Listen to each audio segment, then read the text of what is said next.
Welcome back to the House Environment Committee. We are going to walk through changes to the Bottle Redemption Bureau Committee Bill with Legislative Council.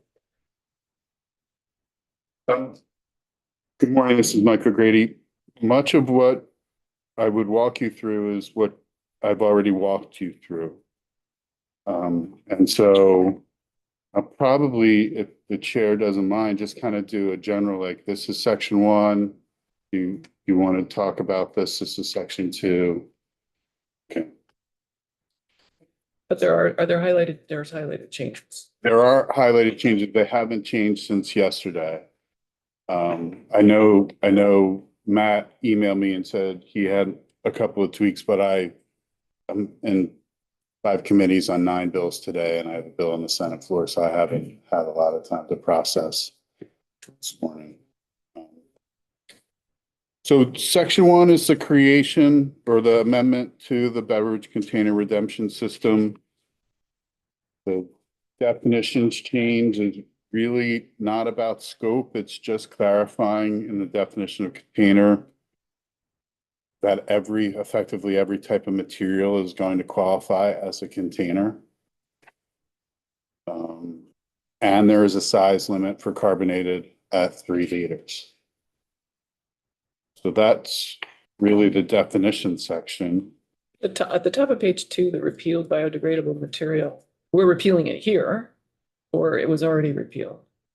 It's being repealed here because right now it's in existing law. It's referenced in the definition of container. Where it says it does not include biodegradable material. You're just taking that away. It's any material that's made up of aluminum, polyethylene, anything that's going to be a container. Moving on to page 3, your line 11, 1522, this is the beverage container deposit, is not changing on line 13. It's just taking away that not less than 5 cents. There has been debate about that language in the past about whether or not it gives you the ability, the distributor, the ability to raise it. Let's take away that argument and say it's just 5 cents. The liquor would remain 15 cents. Page 4, as Bree Deatley noted, or the committee noted, the handling fee for non-commingled would increase from 4 to 5 cents. And the handling fee shall not apply to beverages that are covered by a stewardship plan approved by the secretary. Representative Austin. Just on that beverage container deposit, would it make sense to say of not, I'm just wondering, is it only 5 cents? Can we not move that? Can we not increase that? Can that be increased without having to go back? Well, that was always the argument when it said not less than 5 cents, that somehow gave flexibility to set a higher deposit, but that's a very sensitive issue. And I think if you want to change it, it should be done legislatively. That's what I would recommend, and taking away that not less than language would effectively take away the argument that it could be changed without legislation. Thank you. So on page 4, you see a bunch of struck language. First, that containers shall be redeemed during no fewer than 40 hours per week. That's not really enforced. So it's just being taken off the books. The authority for rulemaking, it's not that the agency wouldn't have rulemaking, it's just being restructured, put at the end of the chapter as rulemaking usually is, and it's taking away these specific provisions on what the rules need to include because they're basically obsolete.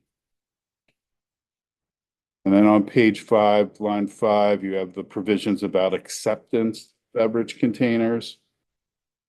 Page 5, line 12, changing a may to a shall. A manufacturer distributor shall not refuse to pick up from a retailer that sells this product. Honestly, it should have been shall all along. It shouldn't have been discretionary. It shouldn't have been may. It should have been shall.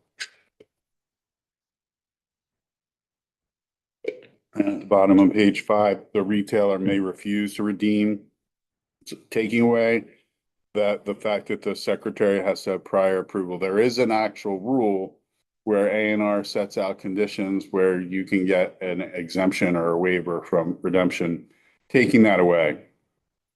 So a retailer may refuse to redeem beverage containers if a stewardship plan that meets the requirements has been implemented by the PRO in the state and the retailer's building is less than 5,000 square feet. So PRO, you're a smallish retailer establishment, you don't need to do redemption. Page 6, there's also the provision for the manufacturer distributor that sells directly. They don't need to redeem if they are selling directly and less than 5,000 square feet. And then a retailer that is not exempt, person operating redemption center or any other point of redemption may only refuse to redeem those that are not clean or broken. And then moving on from there, if there are no questions, page 6, line 11, it's just labeling. Some tweaks to the labeling, allowing for the labeling under an other approved method secured to the container. You don't necessarily need it on top of the bottle cap and et cetera, et cetera.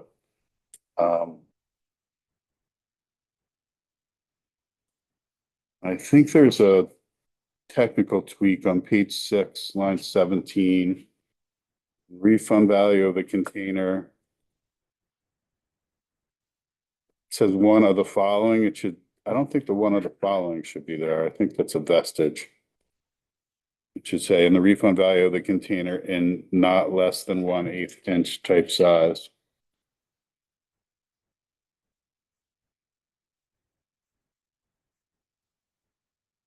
Page 6, line 19, the label shall be on the top lid of the beverage container, the side, or in a clearly visible location.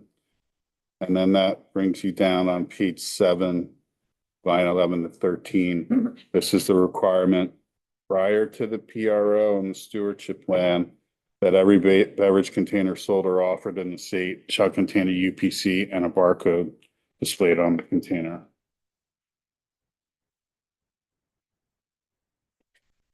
Should I move on? Page 7, line 15, this is clarifying the redemption of liquor bottles. This has always been something that's been applied in the system, implied in the system, but not really transparent. But notwithstanding any other provision to the contrary in the chapter, redemption of beverage containers greater than 50 milliliters containing liquor is going to be governed by this. They have the 15-cent deposit on page 8, line 2. They pay the handling fee of 3.5 cents per container. They shall not refuse to accept beverage containers or to pay the refund value sold by a retailer unless the container is not clean, broken, or has an exception. And then the Department of Liquor and Lottery shall not refuse to pick up empty beverage containers, pay the refund value, or pay the handling fee to a retailer subject to the section. They are going to coordinate with the PRO, or they have the authority to. So the Department of Liquor and Lottery may coordinate with and compensate the PRO to collect beverages subject to this section at points of redemption that are part of the collection plan. So Liquor and Lottery is the one responsible for collecting liquor containers. But there's now authority for them to negotiate with the PRO to include those liquor containers in the collection by the PRO. Liquor and Lottery will have to pay the PRO for that, but it allows for effectively more efficient pickup if you're able to say your Liquor and Lottery negotiate with the PRO to pick up in more remote parts of the state. Liquor and Lottery doesn't need to go there. And the PRO is already going. And so there is some potential efficiency built in for liquor redemption. What's the handling fee now for liquor? It's 3.5. It's right there on page 8. Line 5 and 6. Right, but that's new language. I guess I'm curious what it is. Oh, it's been 3.5. Oh, this is just codifying it. Right, it's just, remember, it's just making something that hasn't been transparent.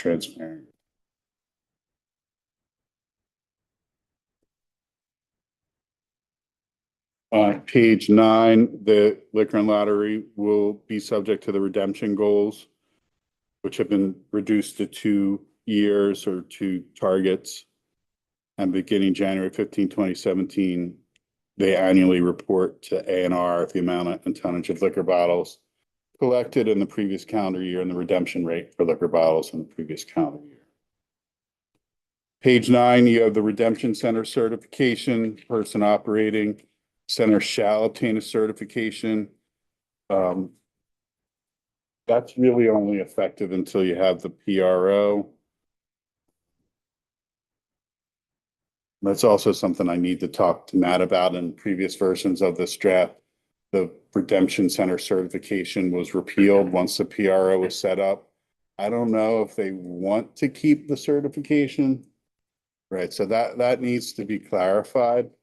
That once the PRO is set up and redemption centers are part of the collection plan, that A&R shouldn't be certifying them. Does this phase it out? Yeah, I'd repeal it like maybe a year after the PRO is set up. Or we can talk about timeline.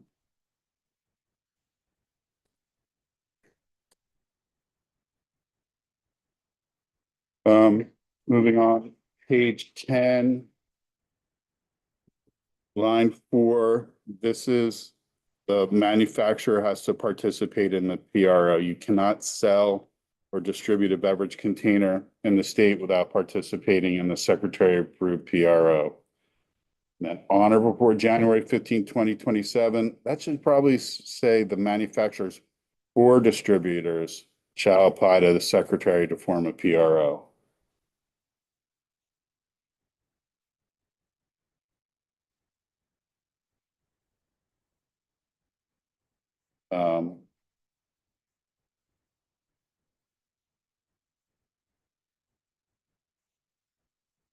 So timing, yesterday I came in with dates proposed by A&R. I heard some testimony that they need to be condensed further. I don't know how you want to do that.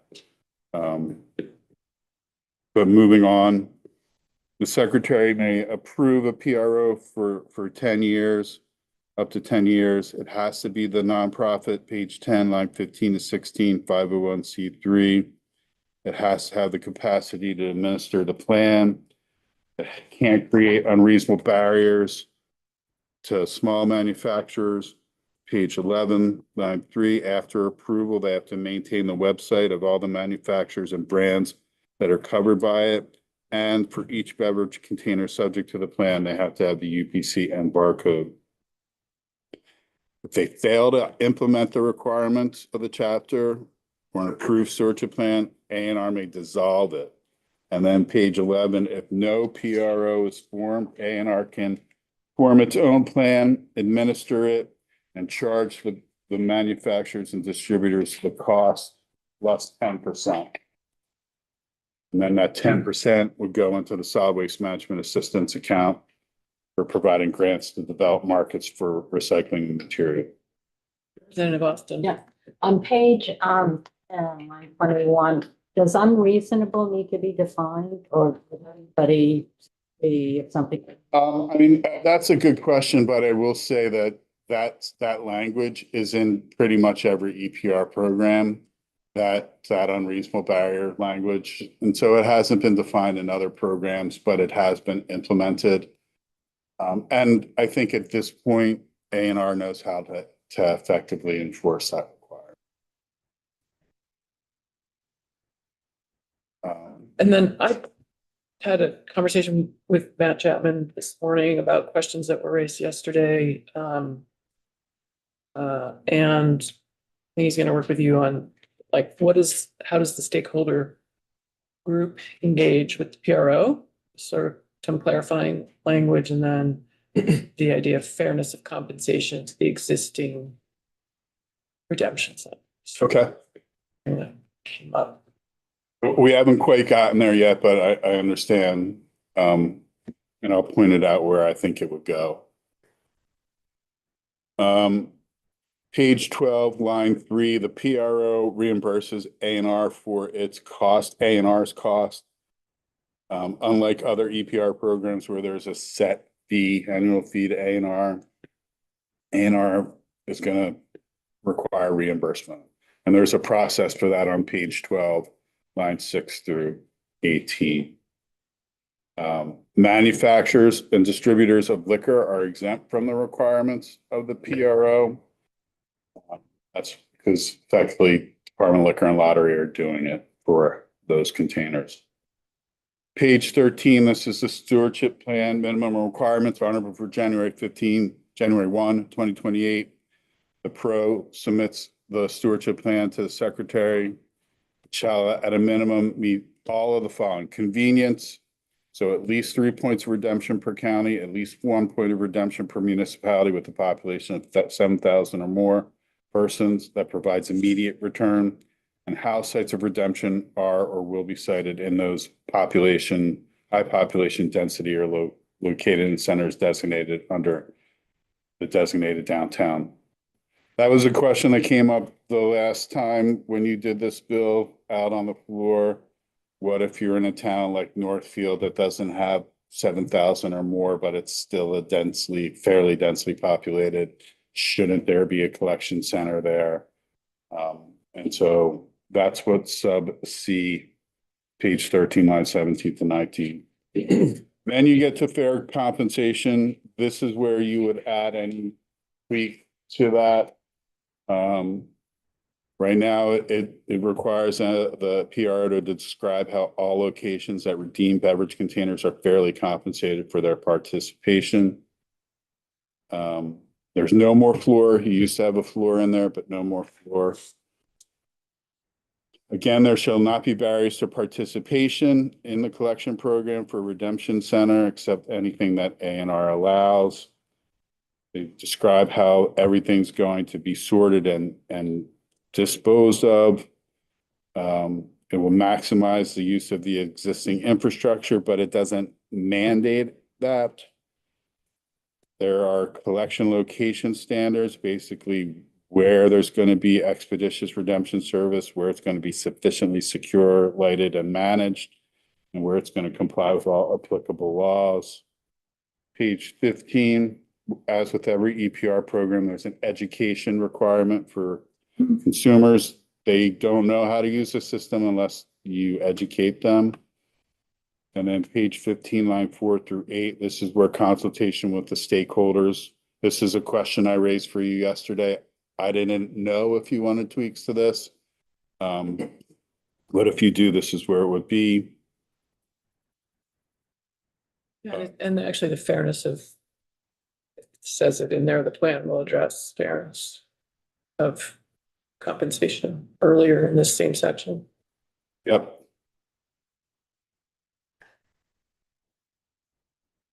So moving on, should I move on? On page 15, line 9, it's the reporting requirements. Not less than annually, the PRO reports to A&R where its redemption centers are, the amount of materials and containers redeemed, the location of where things were recycled or disposed of, the carbon impacts associated with the program, the cost associated with the program. You're now on page 16, line 1 through 3. Description of any improvements made in the reporting year.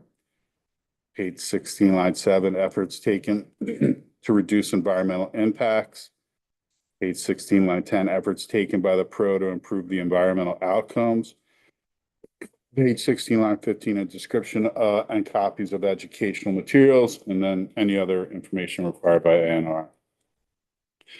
A&R within 90 days of receiving the proposed plan, either approves it or denies it. They shall approve the plan if it meets the requirements of 1532 for what goes into a plan. And then the secretary's approval shall be for a period not greater than 5 years. And then for plan implementation, page 17, line 6, that should say the producer responsibility organization. Stewardship organization and PRO kind of are synonyms of each other, but for consistency in this chapter, you want to use PRO. And they shall implement the approved plan no later than 6 months after the secretary's approval. If the stewardship organization, the producer responsibility organization fails to meet the beverage container redemption rates, A&R may require the PRO to implement activities to enhance rate of redemption, including additional education and outreach, additional redemption, or additional redemption opportunities. There's the fiscal audit. Yesterday, you changed that date, moved it out to October 1, 2033 for the program audit, which is every 5 years, which looks at how the audit is conducted or how the program is conducted. And the fiscal audit is every year about what the costs of the program are. And then page 18, line 11, you come to the container redemption rate goal. 2029 is 75%, 2032 is 80%, beginning July 1, 2029, and annually thereafter.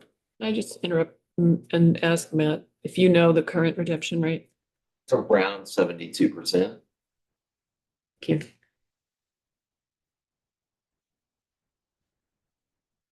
So A&R reports to you annually about the redemption rate for the following 2 categories: liquor. Remember, liquor is already reporting this information to A&R, and then all other beverage containers. And that report shall include a recommendation of whether the container deposit for either of the beverage categories should be increased to improve redemption of that category. Not an automatic escalator, just a recommendation. If you're going to increase the deposit, you would have to do it legislatively. Rulemaking, page 19, line 10 and 11, A&R would have pretty broad rulemaking to administer the chapter. Page 19, line 12, it's the antitrust exemption for allowing the manufacturers and distributors to collude, but on page 20, line 1 through 5, they can't do so in a way that affects the price of beverage containers or any agreement restricting the geographic area or sale of them. Page 20, you're moving out of the beverage container chapter. You're moving into A&R's default notice procedures. This is basically going to be treated like the notice requirements for a general permit. So you'll see on page 21, it's added to the list of those that are subject to this notice requirement. There's notice to the public. There's a public comment period on page 22. The secretary has to hold a public meeting whenever any person files a written request for a meeting. So the public will have opportunity to review the plan, provide comment, and request a public meeting. Page 22, line 7, section 3, this is the changes to the Clean Water Fund. This is the movement in fiscal year 2030 of $1 million to the Solid Waste Management Assistance Account for the grants from the Solid Waste Management Assistance Program. 2031 is also $1 million. 2032 is $750,000. 2033 is $750,000. Moving on to page 23, on to 24, you're in the Waste Management Assistance Fund. This is where the Solid Waste Management Assistance Account fictionally lives. Page 24, line 14 and 15, you'll see that transfers from the Clean Water Fund are going into that account. And then on page 25, you will see the grants. Secretary shall enter a grant with the PRO approved under Chapter 53. The grant shall be for 4 years and reimburse the cost of equipment and improvements to infrastructure documented by the PRO and its approved stewardship plan. As I stated yesterday, the state has specific requirements for grants. There's authority in those requirements for A&R to establish conditions.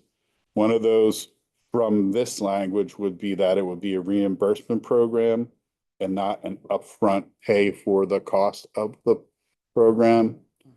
And then page 25, line 13, going on to page 26. The manufacturer, distributor collecting beverage container is subject to the beverage container requirements, reports recycling information to A&R in the same manner as recycled materials are reported underneath the waste management. So the blue bin people report what they collect. The PRO is going to report what they collect in their redemption and recycling information as well. And then you have the effective dates. The act takes effect on July 1, 2026. The UPC requirement is 1524C. That goes into effect July 1, 2027. The sale or distribution without participation in the PRO is March 1, 2028. And remember earlier, you said you were going to repeal the Redemption Center certification requirement. You're going to have to include an effective date for that repeal here as well. Questions for legislative council? Representative Austin? No, it's on page 21, where,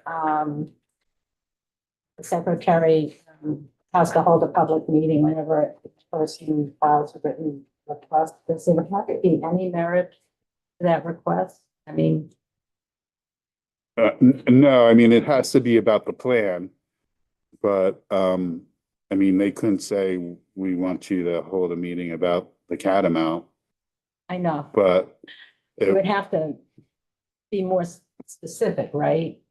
I mean, no, they just have to file a written request for a meeting and generally A&R will request what the meeting should address, but it's not like your municipal meeting where you have to petition and you have to set forth a subject matter, et cetera. It's the subject matter is review of the plan.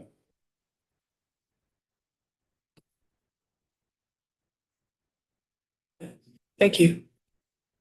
And you're staying with us. Pardon? You're staying with us. Yeah. Gears to DEC. Miscellaneous bill, page 632.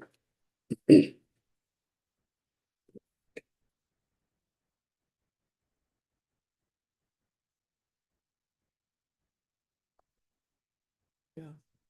Sure.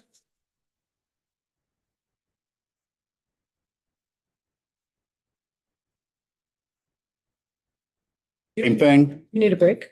No. Which draft, Mike? Should be draft 4.4 with a February 13th date and a 3:49 PM timestamp. Mike White was going to join us. Is he? He's in there. Okay. I'm here. Okay, great. 4.1. It says draft 4.4. Yeah, but when you put it up, it's 0.1. Yes, 210. that is all true in my current reality as well.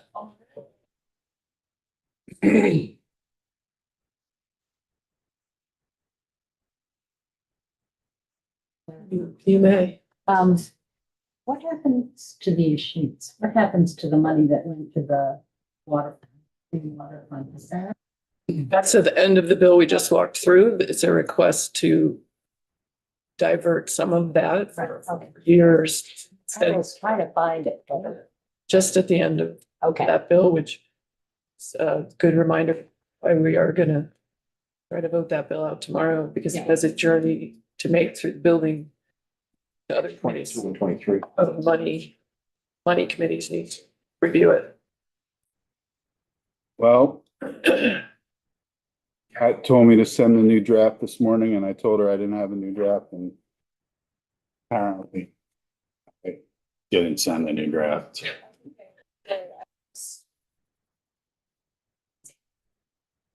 What was that? You're right. I did it. It was my mistake. Okay. So I guess I must have reviewed 4.1 this morning. Is that true then? No, what you reviewed was the one in the email. So that should be 4.4. Yeah, interesting. Okay, so we are currently working on getting 4.4 posted.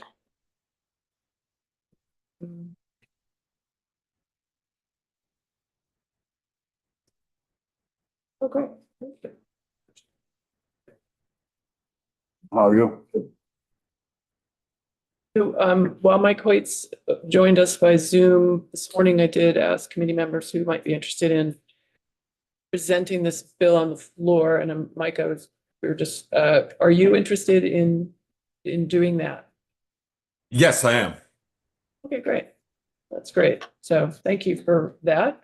Yeah. Assuming we can get through that this morning, that'll be a great learning experience.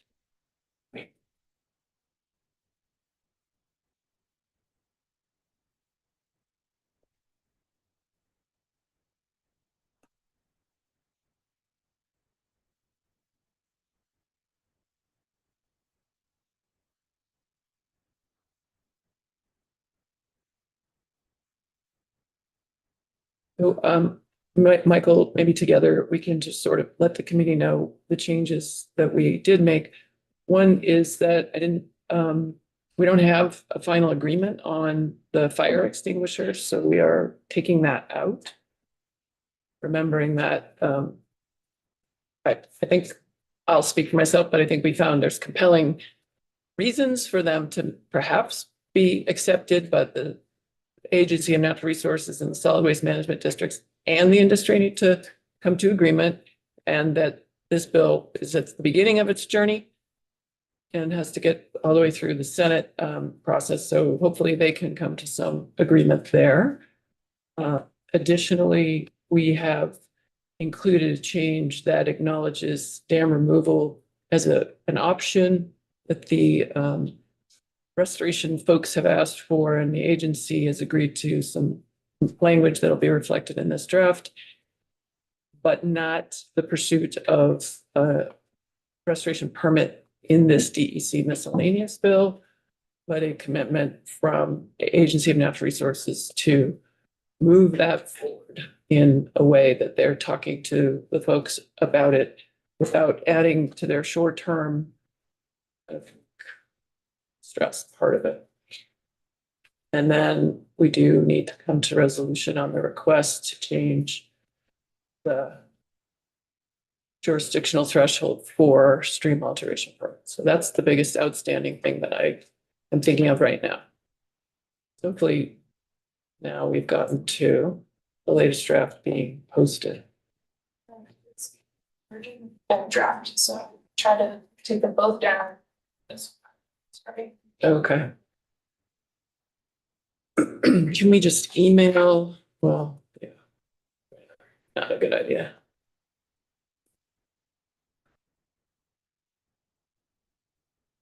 I think it should be.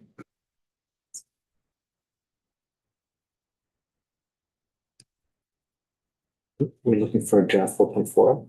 Mhm. Yeah, I see it down from our website. On the page, underneath today's date. So, okay.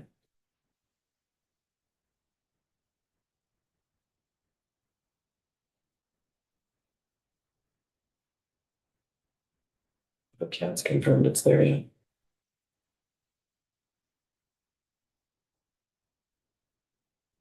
Look at the top left, yeah.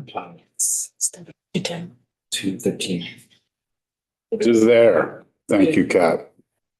So you'll have to refresh your page. I had to take them all down and re-upload 4.4. So refresh your commit page.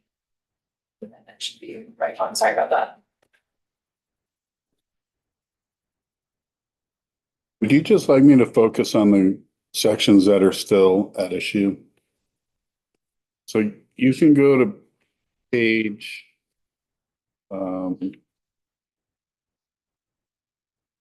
Page 10. Section 10, line 14, that's highlighted because that's where stream alteration used to be. And it was removed. So if you were gonna put stream alt back in, that's a question, and that's why I'm flagging that for you right now.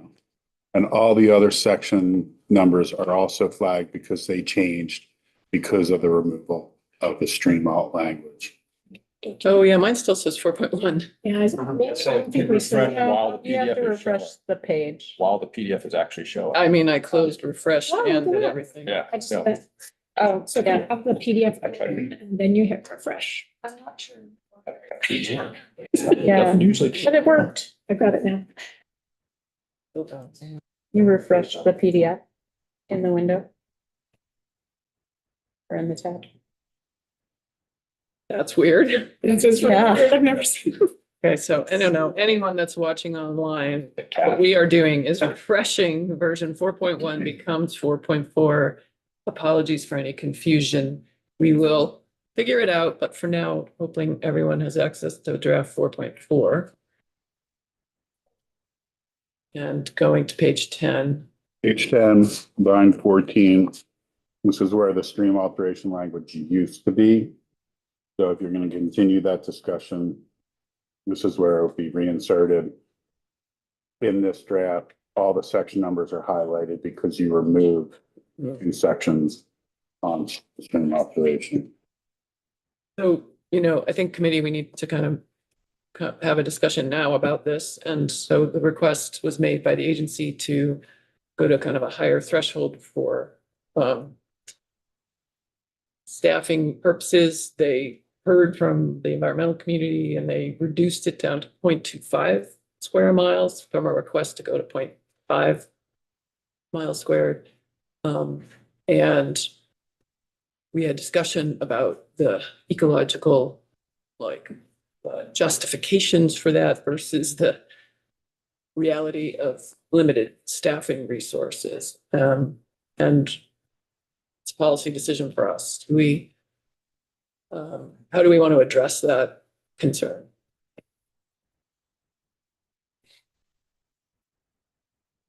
Representative Chapin. I really struggle with this one. I really want to support the agency in balancing their workload, but I'm just not seeing any kind of. I can't support a long permanent change to this. I could support maybe some kind of temporary solution. I just don't think we've had a conversation and deliberation on what feels like a very impactful policy change about the impacts. Representative Logan. Yeah, I think unless we have a scientific basis to work from to justify a change, then we shouldn't be making any changes. I know that it requires a lot of our DEC staff. But the testimony we heard on headwaters alteration was really compelling.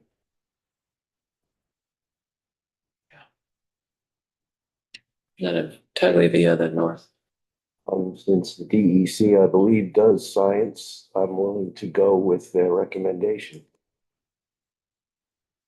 0.5. Representative North. Yeah, basically the same thing. We pay hundreds of millions of dollars to TEC, to ANR in total to be our scientists, and we should trust them rather than having limited scientific background on this. Representative Logan. I'll just follow up on that by saying they admitted themselves that there was no scientific basis for the decision. Yeah, so limited staffing, was what I heard. Representative Sakowicz. Yeah, I would echo the concerns from Representatives Chapin and Logan and say, I'm sorry, I would just echo what we heard from Reps Chapin and Logan and say that I find it very concerning to feel like we could be going backwards in terms of our protection of these sensitive areas. And we talked a bit yesterday about doing this well would require additional resources and what that might take. And I took that feedback very seriously and thought about it a lot since yesterday. And, when we're talking about protecting our environment there, we're really talking about making investments in our future. Every time the environment degrades, getting it back is really, really hard, if not impossible. And when it is possible, it's extremely expensive.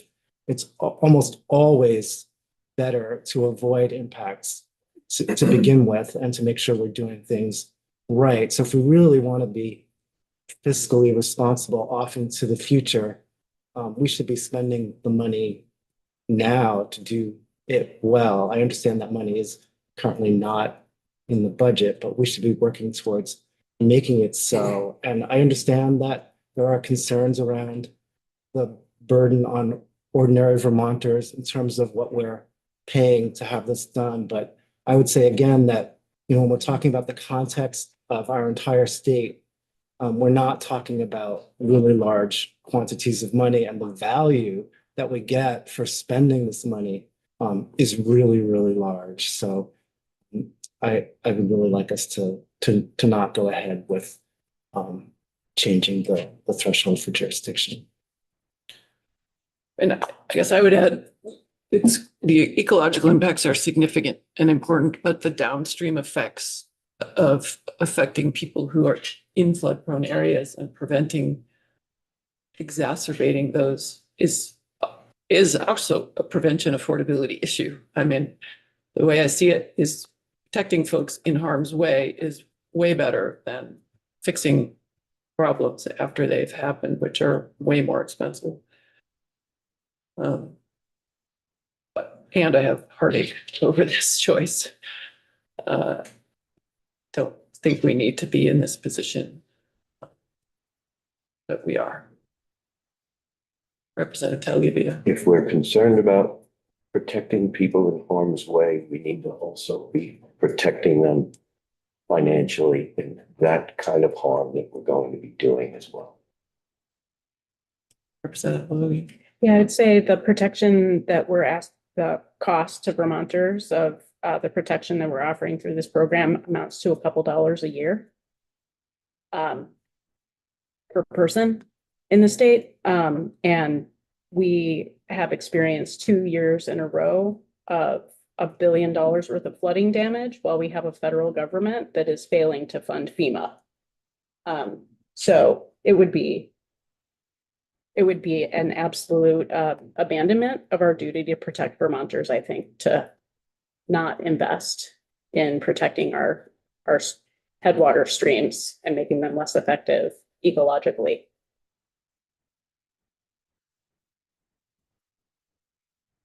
Representative Austin. Yeah, I just agree with Representative Logan. The fact that FEMA is not covering any costs, and now these municipalities in the Northeast Kingdom need to pick up these costs. They're very concerning to me. I think eventually it's going to be the state that's going to have to be picking up these costs, rebuild.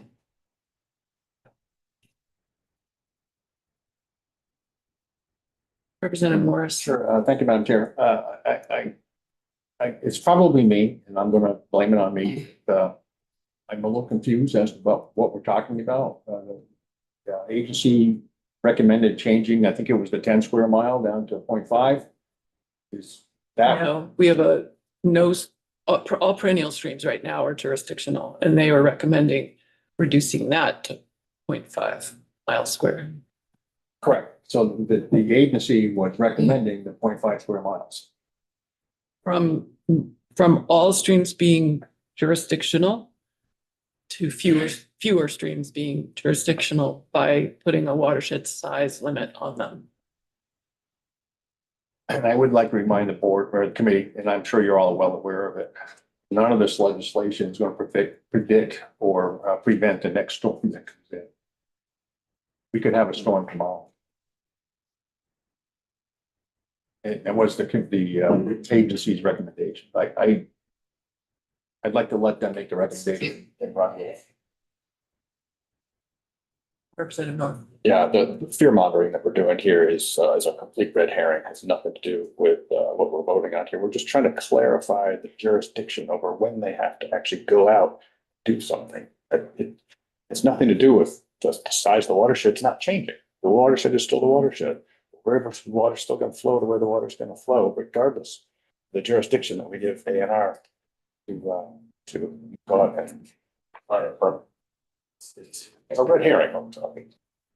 I guess I don't appreciate that characterization of the discussion. I think we can have different perspectives on policy. And I don't actually want us to go down that path of branding people's perspectives. And It is. well, I don't agree. I think incremental changes to watersheds are scientifically proven to change hydrology of those watersheds. And that's what we're talking about. Yes, it does change the watershed. We're just talking about the Changes jurisdiction that we're giving to Well- ANRs that won't come into. and having development not be overseen and properly done changes the hydrology in the watersheds, which has downstream impacts. Representative Tagliavia. Mother Nature has done incremental changes of hydrology in the landscape for millions of years. Anybody who doesn't believe me, just pull up a picture of the Grand Canyon. Pull up a picture of a huge delta from a 1,000-mile river. We're talking about trying to freeze Vermont in time. No matter how hard you try, no matter what you put in black and white on these pages, you're not going to do it. Representative Sakowitz. I think what we're really talking about is allowing nature to do its thing and minimize the disturbance that people have on the environment. So nature will continue to make incremental changes in all these streams and all the places where water flows, as it has since the earth was formed. But what we're really talking about here are the impacts that people make. And we've learned so much over the last decades about what kinds of changes we can make in streams that have bigger or smaller effects and better and worse ways of doing things. And what we're talking about here is doing our best to make sure that when we do make changes to these streams, that we're doing them in the most responsible way that we can. Representative Chapin, and then I would welcome members who haven't commented to comment. I just want to be clear that I think we are discussing whether or not to make a change in a miscellaneous bill right now. And personally, I would absolutely entertain and still will entertain the proposal from the administration. It could make a lot of sense, but I heard when we asked questions of their team that was here to present this, we got answers of, we don't know. We would have to go get that information. And we haven't heard any follow-up from their team.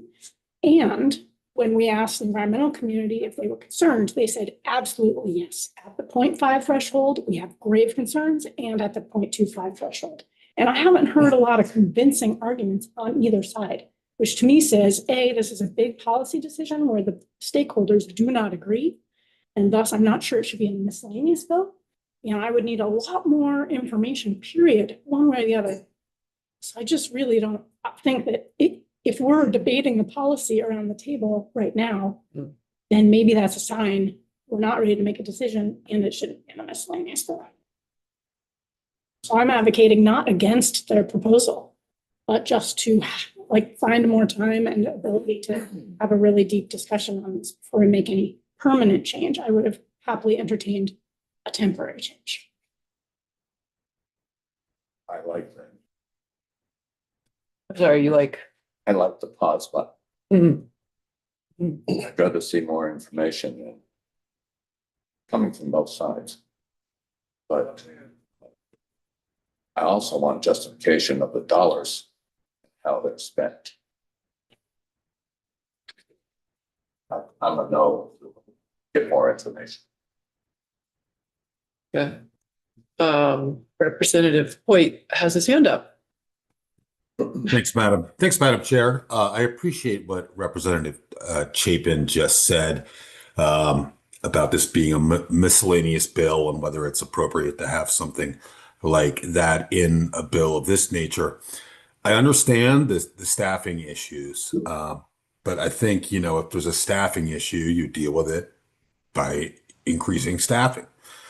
Presumably, the legislature set that jurisdictional threshold for a reason. And I haven't heard anything that would make me say, oh, well, it's being changed for a scientific reason. Sounds like it's a staff and kind of a burden on staff. And I don't know if that's an appropriate reason to change the threshold, you know, which has been set presumably through thought by a committee, you know, and by deliberation. So at this point, I would not support changing that threshold. Thank you. Thank you. Representative Pritchard?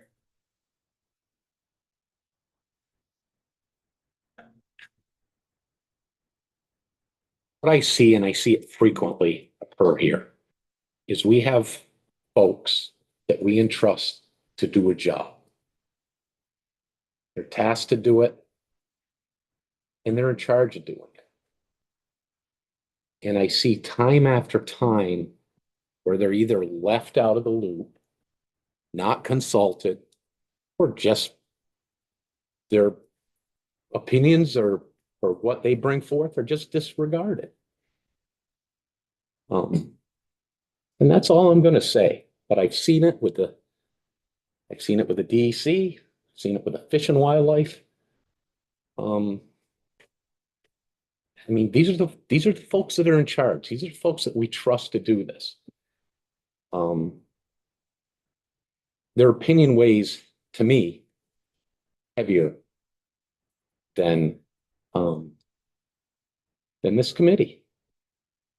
I mean, when they bring something forth to us, you know, I don't think we pay attention. We pay attention to it when it fits our convenience. And that's all I'm going to say. I'm not even going to, you know, we're obviously divided. And I'm not going to change my mind. I'm obviously not, you folks aren't going to change your mind. Either we bring it forth, decide to vote on it, or we put it back on the wall. But let's decide one way or another and move on to something else. All right. I think what I heard is support for an openness to a conversation, but not in a miscellaneous bill, and a pause here, which I think represents removing the request from the miscellaneous bill, which this draft does. But I'm going to ask for a straw poll of, you know, folks who support this draft the way it's written is silent on changing the jurisdictional threshold for stream alteration permitting. So those in favor of removing, keeping the status quo for now, with the understanding that we would like to continue conversation with DEC about ways of understanding better what the threshold should be. So all those in favor of. Just for clarification, Madam Chair, that keeps it at the current technique, Keeps it at the current all perennial streams. all perennial stream. Okay. So all those in favor of maintaining the current perennial streams for now, raise your hand. 1, 2, 3, 4. That you did. For that. I support the pause. So we're talking. 2, 3, 4, 5, 6. I'll say 7. All right. Assuming the rest of you don't, but there we are. We're gonna remain silent on that in this. So I'm running a little bit late to my next committee. Yeah. You can skip to page 24 because you're skipping over all the CAFO stuff. And that's not changing. And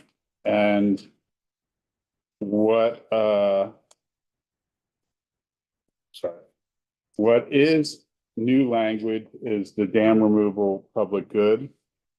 And it's on page 25, line 13 through 18. And there's a tweak that needs to be made to this at the recommendation of the deputy commissioner. And so instead of having the restoration project permit, the general permit, et cetera, this is in the dam removal standards, dam repair, creation, et cetera. Then prior to determining whether the public good is served under this section for an application to raise, lower, remodel, reconstruct, repair, or otherwise alter a dam, the department shall notify the project applicant, and it should say when removal of the dam may be more appropriate. Instead of that, there will be situations where the removal is not appropriate, but there might be some situations where it is appropriate. And so that is one of the concerns that I think you heard from advocates, that persons applying for these permits weren't always being informed of all of their options. This would require, when it's appropriate, for the applicant to be informed. We have the deputy commissioner here with us. This language is acceptable to you with the change? Yes, thank you. For the record, Neil Cameron, Deputy Commissioner ETC. Good morning, everybody. Yeah, thank you for this. We appreciate it. This language with the modification that Ledge Council suggested is fine. Any other changes, Michael? Pardon me? Are there any other changes that? Well, talked to House Gov Ops yesterday about the emergency rule. They did not make a decision. They said, so some members said they needed more time. I don't know how that affects your decision. And then on page 29, this is the extinguisher language. You already said to remove that. And then page 30, there's the waste motor vehicle tire provision. That's just effective. This draft has the fire extinguisher removed. No, this draft has the extinguisher in it. I don't know. Page 29? Page 30.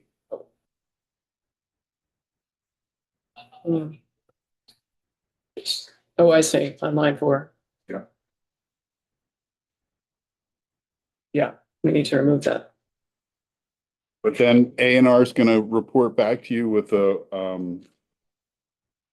on an approach to managing legacy waste motor vehicle tire piles and recycling or reuse options instead of the EPR program or fee that you were looking at in H204.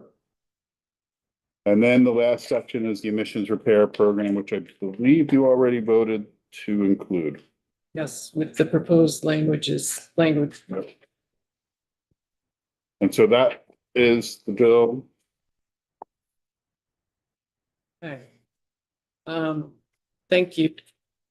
Members, and I guess where he's off to. We had a possible vote scheduled on this bill. Representative Wade.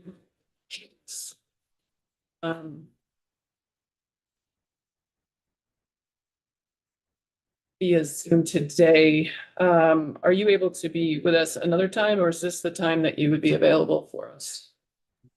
I think I'm available probably 1:30 to 2, but then I've got to drive down to Boston. I want to give folks a chance to vote on this. Are we ready to vote on this? Okay, with the proposed changes that Michael will make when he's able. So Michael, sorry, I know you're late. If we vote this out today, would you be able to make changes before the end of the day?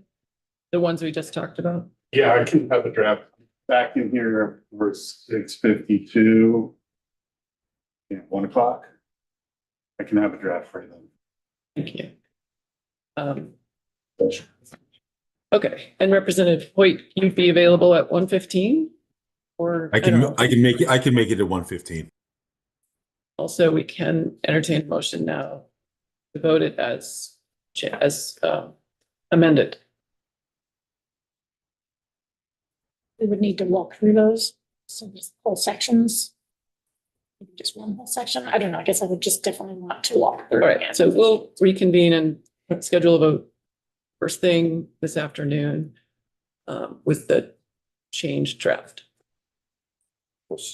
Around 1:15, no sooner, because I got a lunch date. We always start at It's gonna 1:50. be late. We always start at 1:50. Okay. Okay, great. So with that, we'll take a couple minutes break here.